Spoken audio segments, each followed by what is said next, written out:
જયા પાર્વતી વ્રત એ શિવ પાર્વતીની પૂજા અર્ચનાનું વ્રત છે અને આ વ્રત અષાઢ સુદ તેરસથી શરૂ થાય છે અને 5 દિવસ ચાલે છે। તાપી જિલ્લામાં પણ બાળકીઓ દ્વારા શિવ મંદિરોમાં આસ્થાભેર ઉજવણી કરી પૂજા આરતી કરવામાં આવી। અષાઢ સુદ તેરસથી શરૂ થતા જયા પાર્વતીના વ્રતને અલુણા વ્રત તરીકે પણ ઓળખવામાં આવે છે। સ્ત્રીઓ અને કુમારિકાઓ ભક્તિભાવથી ઉજવણી કરે છે, જેમાં કુમારિકાઓ દ્વારા સારા વરની પ્રાપ્તિ માટે અને સૌભાગ્યવતી સ્ત્રીઓ અખંડ સૌભાગ્યની કામનાથી આ વ્રત કરે છે। અલુણા એટલે લૂણ વગરનું, લૂણ એટલે મીઠું, મીઠા વગરનું વ્રત એટલે જ અલુણા વ્રત। વ્રત એટલે દ્રઢ અને સંકલ્પપૂર્વક સારી આદતનું પાલન કરવું। ગુજરાત કાઠિયાવાડમાં ગોરમાં અથવા અલુણા વ્રતથી પ્રખ્યાત થયેલું આ વ્રત જ ગૌરી વ્રત કહેવાય છે, કારણ કે આની શરૂઆત ગૌરીએ એટલે કે મા પાર્વતીએ કરી હોવાથી આને ગૌરી વ્રત કે જયા પાર્વતી વ્રત કહેવામાં આવે છે। ત્યારે તાપી જિલ્લામાં પણ કુંવારિકાઓ સાથે પરિણીત સ્ત્રીઓ દ્વારા આ વ્રતની શિવ મંદિરોમાં આસ્થાભેર પૂજા અર્ચના કરવામાં આવી હતી।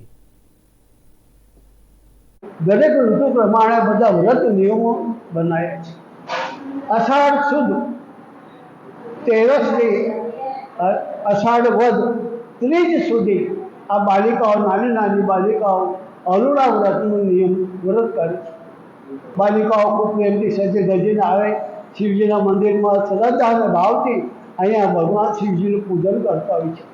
અલુણા વ્રત એટલા માટે બોલ્યો કે આપણે વરસાદ નિયમની અંદર શારીરિક પ્રકૃતિમાં કંઈક ફેરફાર આવે છે અને એની લીધે બાળકોને કંઈક શારીરિક તકલીફ ન થાય, એને ઉર્જા મળી રહે, અમુક ઉર્જા નષ્ટ થાય એટલા માટે મીઠું ન ખાતા એમાંથી અમુક ઉર્જાઓ ઉત્પન્ન થાય અને એના લીધે એ બાળકોનો વિકાસ એને સારું વ્રત કરવાથી સારું ફળ મળે છે।